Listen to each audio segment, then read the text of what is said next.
aquí se requiere de mucho ojo clínico. Se requiere de mucho ojo clínico en ese aspecto para que tú sepas detectar cualquier cambio que pueda presentar tu paciente neurocrítico. Sabemos muy bien que el tener monitorizado a tu paciente no nada más es tener un aparato conectado a tu monitor y eso es todo. No, aquí tenemos mucho que nosotros que aprender a interpretar todo lo que tenga. Y no nada más estoy hablando de presión intracraneal, sino de todos los aspectos, manejar las ondas, ¿okay? Identificar las ondas, saberlas diagnosticar y sobre todo para nosotros poder dar intervenciones ya especializadas. Bueno, el tema que me tocó ya es en cuestión al monitoreo de la presión intracraneal. Vamos a iniciar. En este aspecto, fíjense que el tratar con un paciente neurocrítico, neurológico, pues se requiere de mucho compromiso. Compromiso a que no caigas en una rutina como personal de enfermería. En ese aspecto se requiere entonces que tengas un poco más de conocimiento, saber lo que te estás enfrentando, saber con quién te estás metiendo, saber la patología que vas a desarrollar con tu paciente, lo mínimo indispensable para que nosotros podamos realizar intervenciones de enfermería especializadas y apropiadas para identificar deterioros neurológicos muy francos.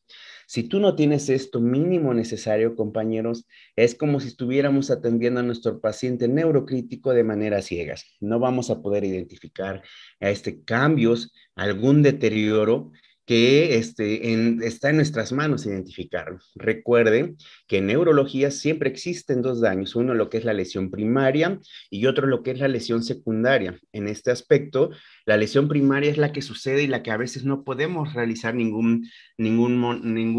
no podemos dar una intervención justa para que suceda, ¿no? Por ejemplo, un traumatismo cráneoencefálico, se le dan sus medidas de prevención al paciente, a las personas, a nosotros, de no manejar cansado, de no distraernos, tener nuestros equipos de protección, mantener todas esas medidas de prevención en salud pública. Desafortunadamente, a veces pasa de nuestras manos y sucede esa lesión primaria, ¿no? En un traumatismo craneoencefálico, accidente automovilístico, pues ya suele pasar esa lesión primaria, nos llega a nuestro hospital, nos llega a nuestra área de urgencias y en ese aspecto ya es cuando empieza nuestro trabajo. Primero que nada, a valorar e identificar qué tan daño o qué, hasta dónde hizo el daño la lesión primaria y evitar lesión secundaria. Y hablar de lesión secundaria, ya estoy metiéndome a que mi paciente pueda tener aumento de la presión intracraneana, edema cerebral, isquemia cerebral, hipotensión y todos sus aspectos, ¿no? Entonces, nos vamos a enfocar mucho a lo que es la presión intracraneana. Sí, es un aspecto que no deberíamos de tocar con nuestros pacientes, pero sí conocerlo, ¿ok? Para prevenirlo. Entonces, en verdad, los felicito a todas estas más de 400 gentes, 400 compañeros, colegas que están interesados en este tema. Entonces, como sabemos muy bien, el cráneo es una estructura muy fuerte, muy rígida, que mantiene internamente una estructura muy padre, que es nuestro sistema nervioso central, en este caso lo que es el cráneo, ¿ok? Se convierte en una estructura muy importante, tanto para la funcionalidad del ser humano, ¿ok? Y como para también en este aspecto, para la integridad en este aspecto de todos nosotros, ¿ok? Entonces, cuando sucede una lesión primaria, cuando sucede, por ejemplo, un traumatismo craneoencefálico, esto se va a ver alterado. Se va a ver alterado toda esta estructura, ¿ok? Toda esta estructura y también el equilibrio que va a existir dentro de eso, lo cual lo puede manifestar por medio de edema cerebral que me puede provocar aumento de la presión intracraneal. Entonces, ¿qué es el aumento de la presión intracraneal? El aumento y necesidad de control de la presión intracraneana va a estar asociado a diversas circunstancias, tanto clínicas quirúrgicas como, por ejemplo, edema cerebral, hemorragias, control postoperatorio de tumores, entre los cuales el traumatismo craneoencefálico es el que ocupa el lugar más importante. Para eso tenemos nosotros un control, un neuromonitoreo. Los catéteres de monitoreo del estado neurológico, cuando nos piden que debemos estar monitorizando a ese paciente, deben de ser instalados por personas especializadas en este aspecto, los neurocirujanos o médicos intensivistas capacitados para instalar este tipo de neuromonitoreo. ¿Ok? Y también se requiere de personal de enfermería altamente calificado. ¿Para qué? Para que tenga un buen control, un buen cuidado y sobre todo también una buena identificación de alteraciones. Es decir, que yo pueda leer las ondas morfológicas que me está arrojando ese monitoreo. Al igual que recuerden cuando nos instalan o se instala un catéter, puede ser también tres formas. Una para control, ¿ok? Otra para drenaje de líquido cefalorraquídeo y otra para administración de algún medicamento especial antibiótico. ¿Ok?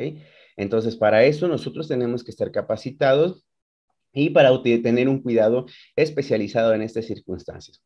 Estos pacientes por lo regular tienen que estar en una unidad de cuidados intensivos o en una unidad de cuidados neuroquirúrgicos.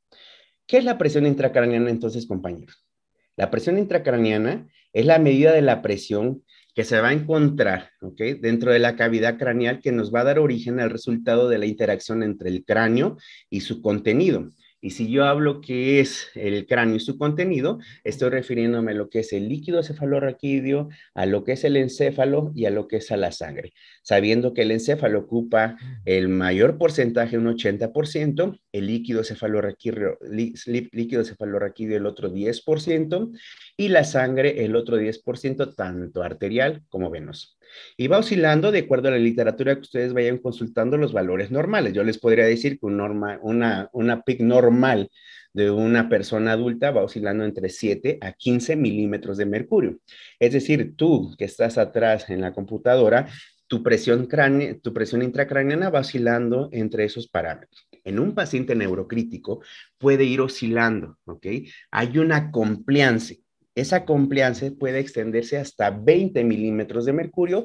Una literatura nos dice que es hasta 22 milímetros de mercurio. Cuando esta pasa, cuando esta pasa por arriba de 20, 22 milímetros de mercurio, ya estamos hablando de un aumento de la presión intracraneana que puede ser datos o signos de hipertensión intracraneana. Entonces, como ya les había dicho, entonces la PIC es el resultado de la relación dinámica entre el cráneo y su contenido. El contenido compartimiento cerebral está constituido por el propio parénquima que ya les expliqué. Va a ir ligando para que suceda este aumento de la presión intracraneana, tiene que tomarse varios factores. Uno de ellos es la presión perfusión cerebral.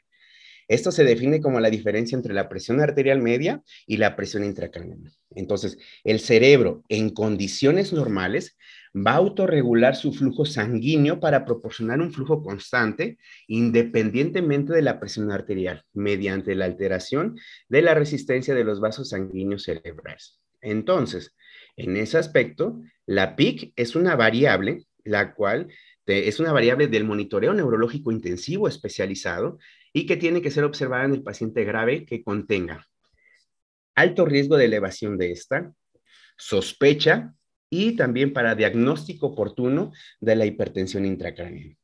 Como ya lo comentaba la maestra Fabiola, o sea, hay muchas maneras de nosotros hacer neuromonitoreo neurológico. Dentro de ellos, primero tenemos que identificar que existe una lesión cerebral de manera aguda. Verificar qué tipo de daño es la que está sucediendo, cómo fue ese daño neurológico por medio de la valoración neurológica de enfermería, que ya en el módulo anterior lo vieron, y posteriormente también diagnosticarlo con imágenes, ¿ok? Verificar si ya existe un daño sistémico y ahora sí empezar con un neuromonitoreo esencial.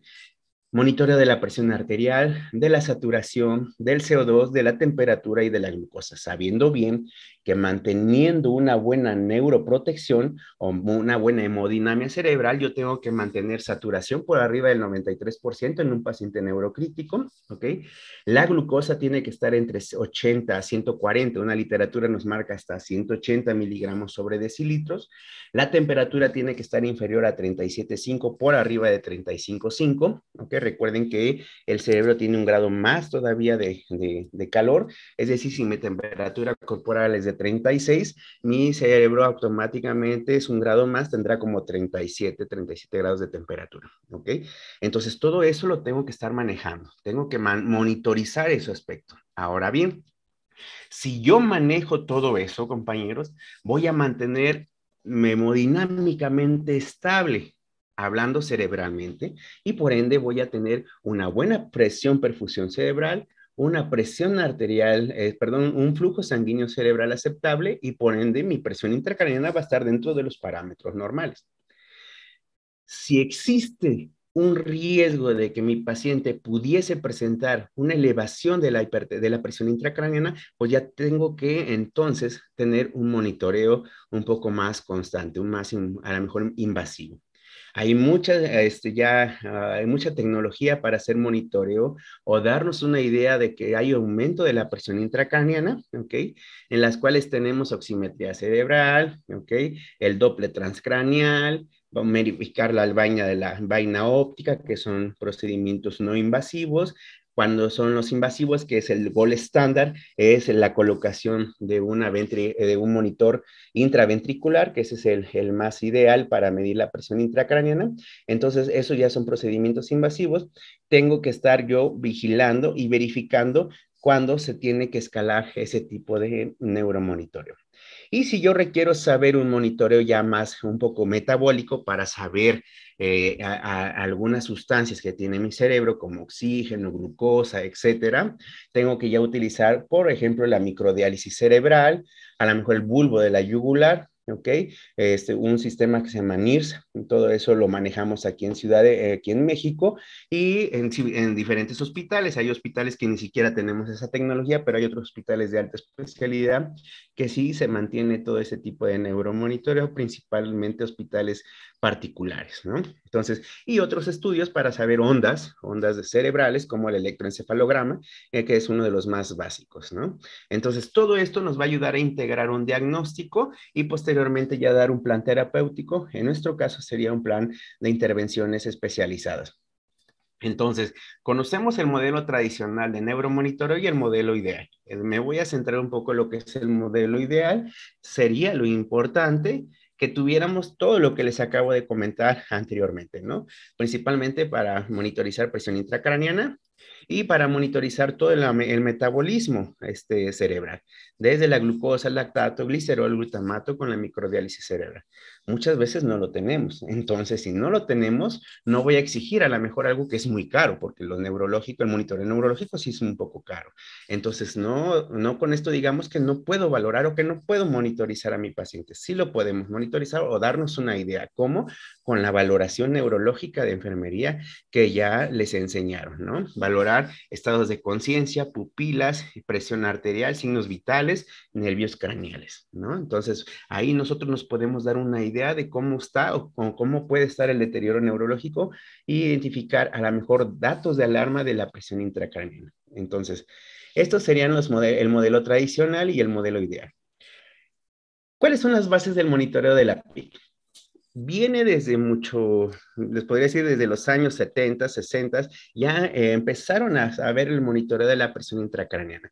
Mucho antes, varios científicos, médicos científicos, empezaron a organizar el que existía alguna alteración en la hemodinamia cerebral, ¿no?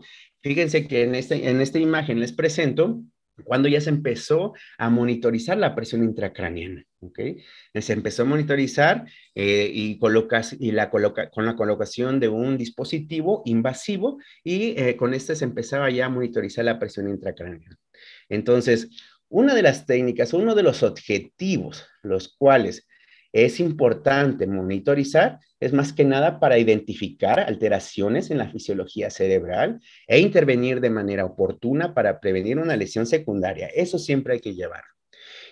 Si voy a monitorizar a mi paciente es para identificar alteraciones en la fisiología cerebral e intervenir de manera oportuna para prevenir una lesión secundaria. Entonces, como les decía, Estos dos personajes que a lo mejor sí los conocen o han escuchado de ellos, empezaron a decir, bueno, que debe de existir, que nuestro cerebro tiene una hemodinamia aceptable, es agua y debe de estar totalmente equilibrado. Es el famoso doctor Monroe y el doctor Kelly, que a la par, otros ciertos médicos asociaron una doctrina que es la famosa doctrina de Monroe-Kelly, la cual esta doctrina establecía o estableció que el cráneo es un compartimiento rígido con tres componentes no comprensibles, incluyendo el tejido cerebral. Nelsa Pacheco, te encargo de favor no rayar la imagen, volumen sanguíneo cerebral y el líquido cefalorraquídeo, y que en un incremento de la presión intracraneana puede originar un descenso de la presión perfusión cerebral, lo cual conlleva isquemia cerebral y esto un peor pronóstico. Entonces, son tres sustancias que yo tengo que tomar en cuenta, o tres aspectos muy importantes dentro de la hemodinamia cerebral. Ya les había comentado que es nuestro tejido cerebral, que corresponde a un 80%, nuestro sistema sanguíneo, tanto arterial como venoso, el otro 10%, y el líquido cefalorraquídeo, el otro 10%. Lo voy a aterrizar para que sea un poco más claro de qué se trata esta doctrina de Monroe-Kelly. Esta doctrina, compañeros, se encarga de lo siguiente. Si existe un daño, por ejemplo, un trauma craneoencefálico, un tumor, lo primero que va a pasar es que se va a ocupar, va a haber algo que va a obstruir estos tres sistemas. Estos tres sistemas son muy celosos. Estos tres sistemas no van a permitir para nada que otros extraños aparezcan, ¿ok? Aparezcan y existe una descompensación. Entonces, cuando algo aparece, por ejemplo, una masa por edema cerebral, lo primero que va a pasar en uno de los tres tiene que empezar a disminuir su flujo sanguíneo, su flujo, perdón. Y en este caso, uno de los primeros es el líquido cefalorraquídeo. ¿Ok? El líquido cefalorraquídeo empieza a disminuir su producción, pero llega un momento en que ese líquido cefalorraquídeo, pues dice, ¿y sabes qué? Yo ya no puedo, le dice a los otros dos, yo ya no puedo disminuir mi producción. ¿Qué es lo que pasa? Entonces va al sistema sanguíneo, principalmente el arterial y el venoso. En ese aspecto también empieza a disminuir, disminuye la presión perfusión cerebral y también disminuye el flujo sanguíneo cerebral a esa zona donde está esa masa, corriendo el riesgo de que se produzca una vasoconstricción y que me ocasione mayor isquemia cerebral, ¿ok? O que existe una obstrucción muy importante que desafortunadamente esa isquemia se convierta hasta en una zona de infarto, ¿ok? Un infarto masivo en ese paciente. Entonces, en esos dos aspectos, tanto la sangre como el líquido cefalorraquídeo le dice a la masa encefálica, yo ya no me puedo disminuir porque te voy a hacer más daño de lo que ya estás. Entonces, la masa encefálica lo que dice es que yo no me puedo expander, yo no me puedo expander o yo no me puedo disminuir de tamaño. ¿Qué es lo que hace entonces? Esta masa encefálica lo que va a hacer es enclavarse, es decir, va a buscar un orificio de salida para que ésta se pueda ir. En este caso ya estamos hablando de datos de herniación cerebral y que por ende va a ir arrastrando un deterioro rostro caudal. Entonces, todo esto, compañeros, que les acabo de decir, el paciente presenta manifestaciones clínicas y ahí es importante entonces nosotros atenderlas y en ese aspecto entra lo que es el monitoreo. Y para esto, cuando ya el paciente tiene el alto riesgo de presentar esto, que tenga el riesgo de presentar un desequilibrio de la doctrina Monroe-Kelly, es cuando se dice, ¿sabes qué? Vamos a monitorizar para mantener vigilada la presión intracraneana. ¿Ok? Entonces, estos son los distintos, ¿ok? Aspectos que tenemos para monitorizar. El gol estándar es la presión intracraneana por medio de un catéter que va colocado a nivel o en el ventrículo, ¿ok? Y que esto es el más apropiado, pero también es uno de los más complicados para enfermería en el aspecto de que tenemos que instalarlo a un sistema, en este caso aquí nosotros lo instalamos en un sistema Codman o para drenaje, para colocación medición de la presión intracraneana o en un sistema que me ayude, un aparato, hay varios dispositivos en este aspecto, en el cual se puede estar vigilando la presión intracraneana. Entonces, para eso, ya cuando existe el monitoreo de la presión intracraneana, cuando yo ya lo veo en mi dispositivo, en mi monitor, este aspecto van a aparecer unas ondas. Todo, compañeros, se representan por medio de ondas, ¿ok? Entonces, en este aspecto, vamos a medir las ondas, que ahorita vamos a explicarles un poco más a fondo. Entonces, ¿qué es lo que va a pasar entre la relación entre la presión intracraneal y el volumen intracraneal? Si sabemos que tiene que existir una buena compensación y una distensibilidad aceptable, cuando hay aumento de la presión intracraneana, como ustedes ven en la imagen que bajé de internet de Sensor 2018, en el cual nos habla sobre esa compliance, cuando va aumentando la presión intracraneana, va disminuyendo lo que es el volumen intracraneal. Entonces, en ese aspecto, ustedes ven abajo, hay una buena compensación y una alta distensibilidad. Eso es lo ideal. Pero cuando esta presión intracraneal va subiendo, hay una reserva compensatoria gradualmente depletada y es ahí donde nosotros tenemos que actuar para disminuir esa presión intracraneal, ¿ok? Todavía está como que el término aceptable para que nosotros podamos dar intervenciones. Posteriormente, si nosotros no damos, pues, ahora sí, un tratamiento efectivo, hay aumento todavía de la presión intracraneal, la cual también tiene el riesgo de que aumente el grado de isquemia o herniación cerebral y la distensibilidad en este aspecto ya es mínima. ¿Qué va a pasar si nosotros no lo atendemos de manera inmediata? Pues se va a herniar, va a entrar en un deterioro rostrocaudal y pues va a haber un colapso de la microvasculatura cerebral. ¿Ok?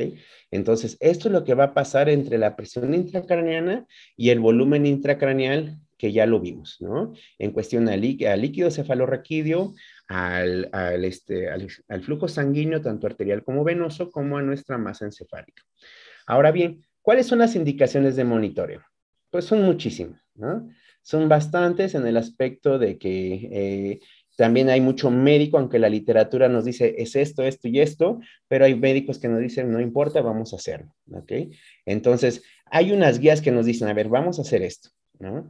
Principalmente está indicado la monitorización de la presión intracraneana cuando es un trauma craneal severo, con TAC normal, cuando es un TAC severo, perdón, con TAC normal, no es indicación para monitoreo de la presión intracraneana, pero cuando es un TAC severo, con contusiones cerebrales en TAC, en donde la interrupción de la sedación para la evaluación clínica del estado neurológico sea un riesgo, o cuando la evaluación clínica no sea completamente confiable, el catéter debe de colocarse y este tiene que estar del lado de la contusión más extensa. Cuando es un paciente que se le realiza postcraneotomía descompresiva, es craneectomía descompresiva. Recuerden que craneectomía es quitar hueso, craneotomía es quitar hueso, pero colocarlo en ese mismo tiempo quirúrgico. Entonces, cuando se hace postcraneectomía descompresiva es para evaluar su efectividad en el control de la hipertensión intracraneana y considerar estrategias de tratamiento por razón necesaria, ¿ok? Entonces, y también cuando se hace craneectomía descompresiva, retirando ese hematoma. En cuestión, esos son los aspectos generales, ¿no? En cuestión de las patologías. Los clínicos, pues una escala de Glasgow con respuesta motora de 4 o menos, ¿ok? O que el paciente está en estado de coma, con alteración pupilar, principalmente midriasis o anisocoria, o episodios prolongados de hipotensión e hipoxia severa, son datos clínicos para indicar monitoreo de la presión intracraneana.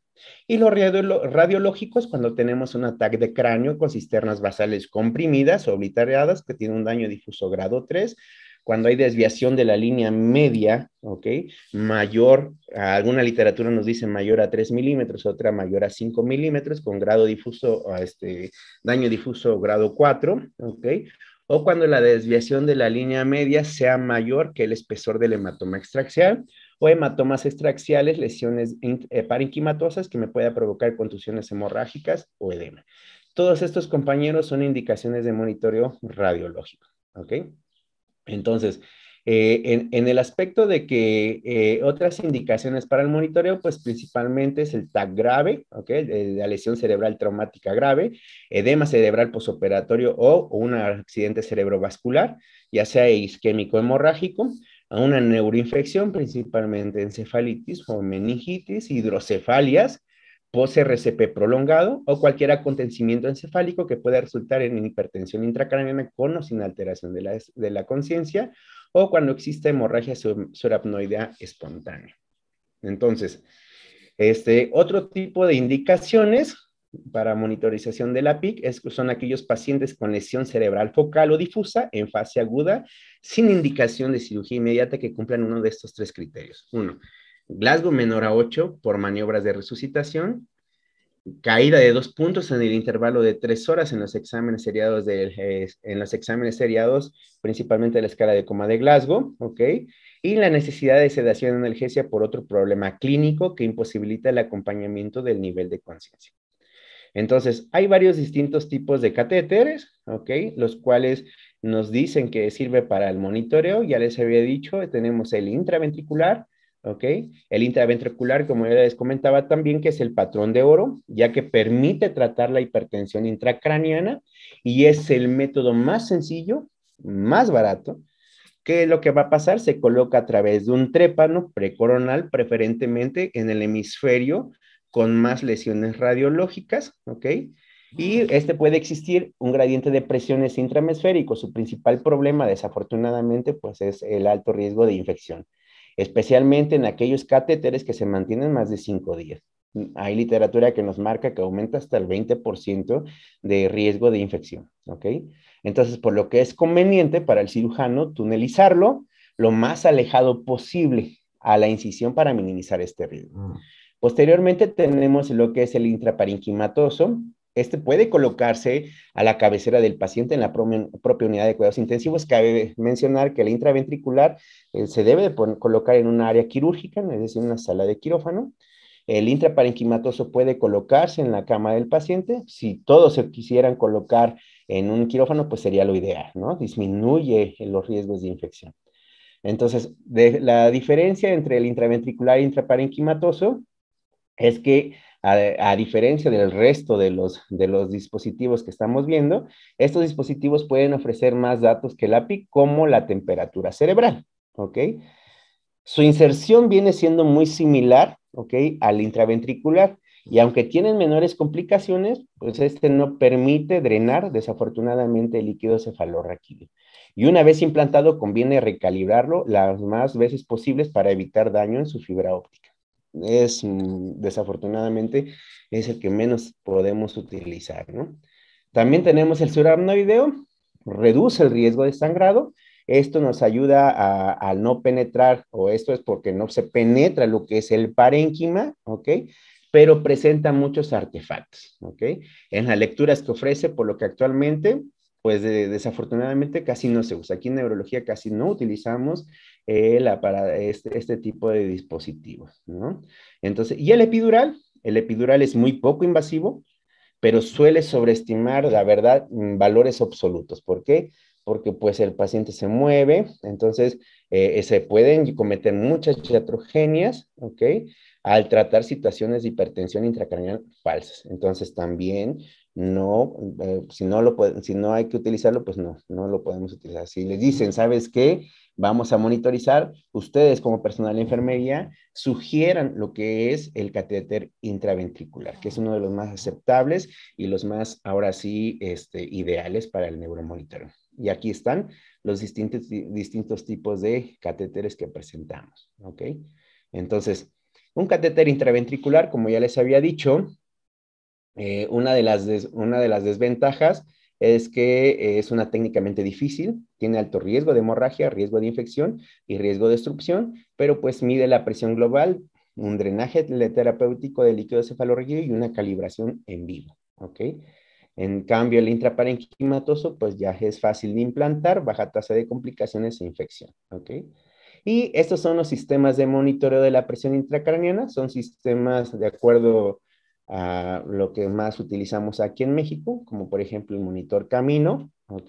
Ese es uno de los más comunes, y también está el UCH-Bell, ¿ok? Que es también en ese aspecto como son los dos monitores que más comerciales tenemos, ¿no? En ese aspecto para monitoreo de la presión intracraneana. Y como les decía, todo este tipo de pacientes requieren estar en una unidad de cuidados intensivos y con un manejo de una enfermera especialista, o en este caso con conocimientos amplios sobre la interpretación y cuidado de este monitoreo. Entonces, yo les decía hace un rato, Sí es importante saber cómo se debe de colocar, cuáles son los dispositivos que tenemos, pero también algo muy importante es saber interpretar las ondas. Cuando nosotros monitorizamos lo que es la presión intracraneana, existen unas ondas, las cuales esas ondas nos indican, ¿ok? O nos dicen, nos avisan que puede existir un aumento de la presión intracraneana o simplemente nos pueden decir, sabes que hay una buena distensibilidad, ¿ok? Y nos dice que hay una onda cardíaca de la presión intracraneana, ¿ok? Hay una onda que se encarga del retorno venoso, una onda venosa, ¿ok? Y hay una onda como de compliance, la famosa onda dicrótica, ¿ok? Entonces, en este aspecto, el P1 es la percusión, ¿ok? Representa la pulsación arterial anterior del cráneo.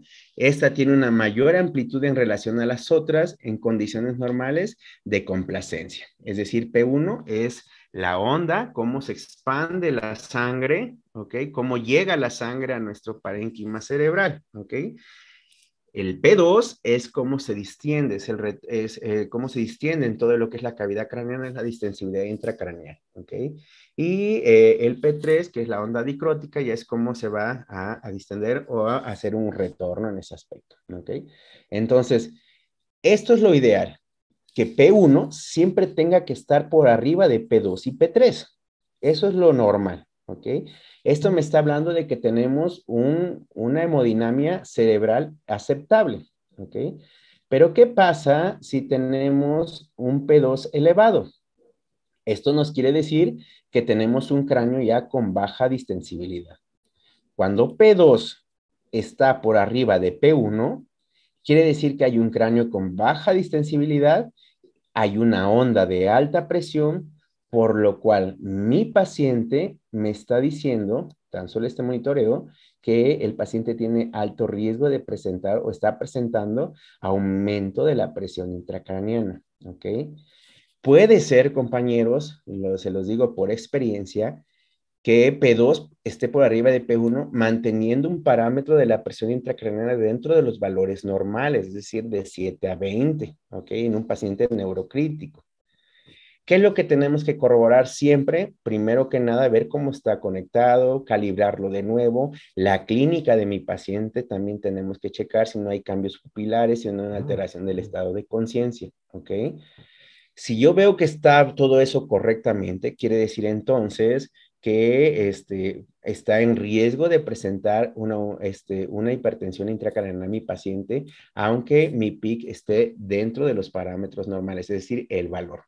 P2 puede estar arriba, quiere decir que se está hipertensando a nivel craneal mi paciente, ¿ok? O tiene alteración o alto riesgo de presentar aumento de la presión intracraneal. Entonces yo tengo que estar monitorizando en ese aspecto. Y para eso hay otras sondas, las cuales, gracias al médico Lumber en 1965, estas sondas nos manejan en cuestión al tiempo, ¿ok? En las cuales hay ondas A, ondas B y ondas C.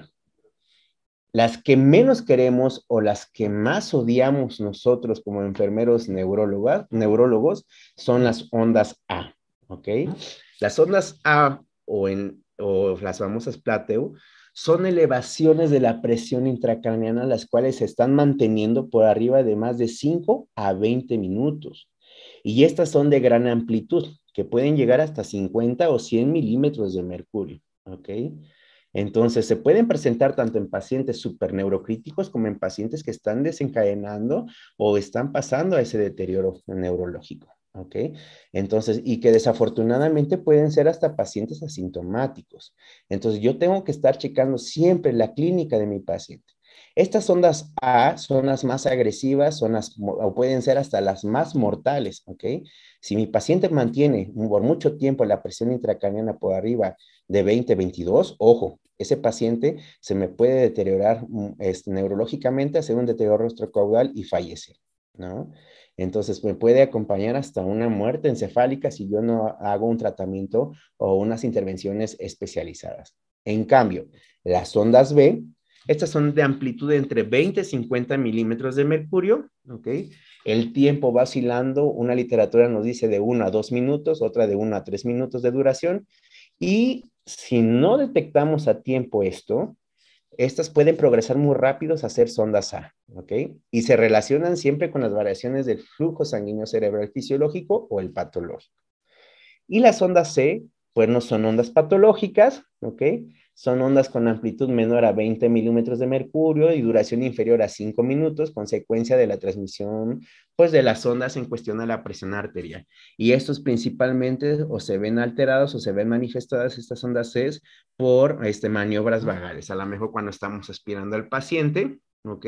Y por un buen de tiempo, estas ondas se ven representadas, ¿ok? Entonces, pero disminuye en menos de 5 minutos en ese aspecto. Entonces, estas son las dos ondas que tenemos. Unas son las ondas en cuestión de la morfología, P1, P2, P3, y estas son ondas de tiempo, ¿ok? Espero que no se me hayan confundido en este aspecto. Las ondas es como se ve manifestada, las ondas morfológicas de P1, P2, P3, y estas son de tiempo, es como ya se ha mantenido el tiempo de la hipertensión intracraneana o el aumento de la presión intracraneana, ¿ok? Siendo las ondas A las más agresivas, que nos pueden llegar a un desenlace fatal, y siendo las ondas C las más aceptables, las que rápido regresan a su estado normal en menos de 3 minutos.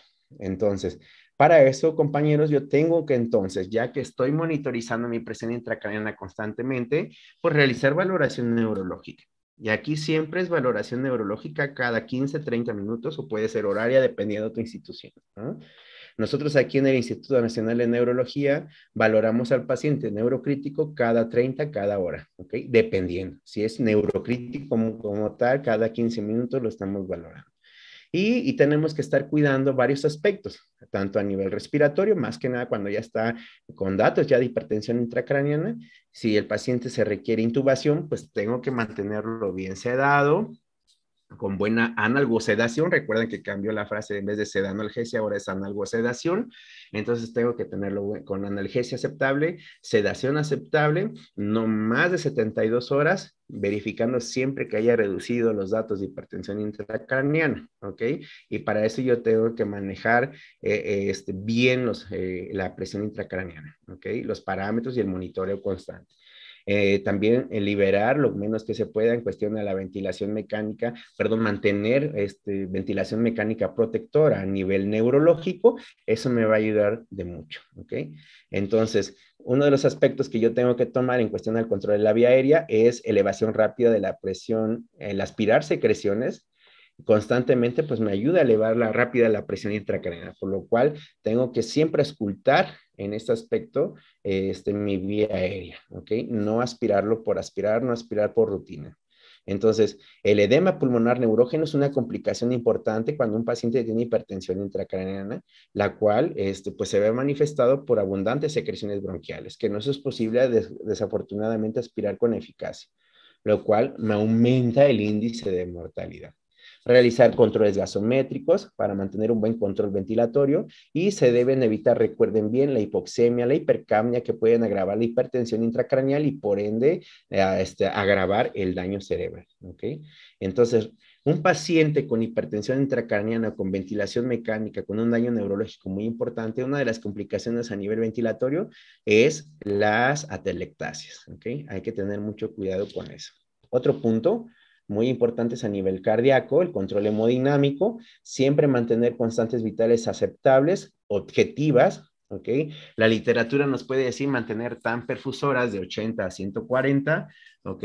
Pero siempre yo he dicho manejar con tu equipo multidisciplinario TAMs aceptables, TAM por objetivos. No es lo mismo atender a un paciente de 1,80 con 70 kilos, a atender a un paciente de 1,60 con casi ya 140 kilos, ¿no? Entonces tenemos que mantener esos aspectos y ser muy objetivos en el tratamiento, ¿ok? Y mantener una presión arterial media suficiente para conseguir una presión perfusión cerebral adecuada y para ello se deben siempre mantener o asegurar la normovolemia, preferentemente mediante soluciones cristaloides que se mantengan en un volumen intravascular normal. ¿Ok? Si se requiere ya el uso de vasopresores, pues lo tenemos que llevar a cabo con buenos también parámetros o parámetros aceptables. ¿Ok? Otro punto muy importante, la posición de la cabeza. Hay estudios, antes nos decían que nos favorecía el retorno venoso o mantener una buena, que no aumentara la presión intracraneana, mantener una cabecera de 30 a 45 grados. Ahorita la literatura nos dice no, tienes que mantenerlo forzosamente en una hipertensión intracraneana a 30 grados, no más y no menos, porque esto nos aumenta el riesgo de tener maniobras gales que me ayuden a favorecer el aumento de la presión intracraneana. ¿Ok?